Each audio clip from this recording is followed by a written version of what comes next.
Clashes continue in Syria, with particularly fierce fighting in the As-Suwaida province between the Druze community and Syrian government forces. The clashes, which began on July 13 between Druze detachments and Bedouin fighters, have resulted in significant losses. According to Syrian sources, the number of casualties has reached 248, of which 90 are Druze, more than 100 are government soldiers, and the rest are Bedouins. The Druze, who make up about 3% of Syria's population and mainly reside in As-Suwaida, are known for their distinct religious and cultural identity. Simply put, there are two main branches in Islam, Shia and Sunni. The Shia, in turn, are divided into several movements, mainly the Twelvers and the Seveners. The Druze are a branch that separated from Ismailism, that's Sevener Islam, but it has since developed and formed to such an extent that they have become a separate ethno-religious group. What does this mean? It's a closed community. They marry among themselves. That is, one is born a Druze, one does not become a Druze. It's impossible to become a Druze. That's how this community works, and they are now spread throughout the Middle East. Today they live in Syria, mainly in an area called Jabal al-Druze, because this mountain holds great significance in their faith, as well as in Jordan and in Israel, mainly on the Golan Heights. Experts assert that this is not a new problem. According to Arabist Haik Kotrian, these problems were accumulating even during the rule of Bashar al-Assad. This has been a problem in recent times and is linked to the events of 2011 in Syria, when they began the Druze regions, understanding that the central government could not ensure security in many respects, and that Sunni extremist groups posed a threat. After all, this isn't the first escalation we're seeing today, formed self-defense units. Assad tried to suppress aspirations for autonomy, but the Druze maintained their potential and saved their ambitions for a more opportune time. At one time, in Syria, during Assad's rule, Druze autonomy was suppressed, but there were avenues for social mobility. For instance, there were generals who today are actively participating in the actions of the Druze self-defense, and so on, but they continue to be a closed community connected to one another. That is, the Druze of Syria, the Druze of Jordan, the Druze of Israel, of Lebanon, they are all connected to each other by kinship ties because it is a closed community. The involvement of neighboring countries further complicates the situation.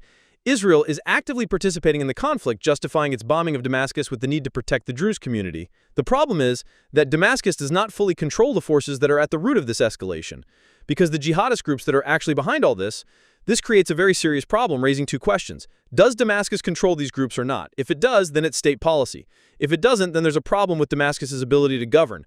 That is, in either case, this leads to very dire developments. Haik Kotrian notes that the Druze community itself is not monolithic, and there are disagreements within it as well. There are three different, so to speak, factions among the Druze, of which only a small one advocates for Israel's support.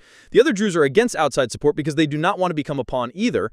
For the rest, this is a situation that is developing every day, every second. One must keep watching to understand, what happens next. The events surrounding the Druze in Syria reveal broader problems related to the governance of the central authorities in the region, the treatment of religious and ethnic minorities, and the influence of extremist groups.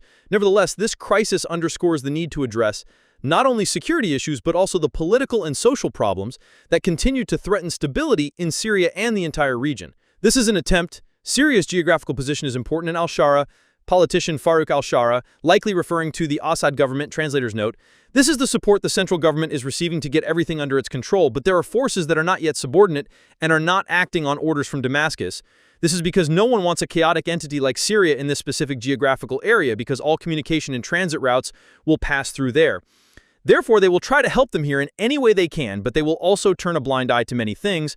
We will see how events unfold.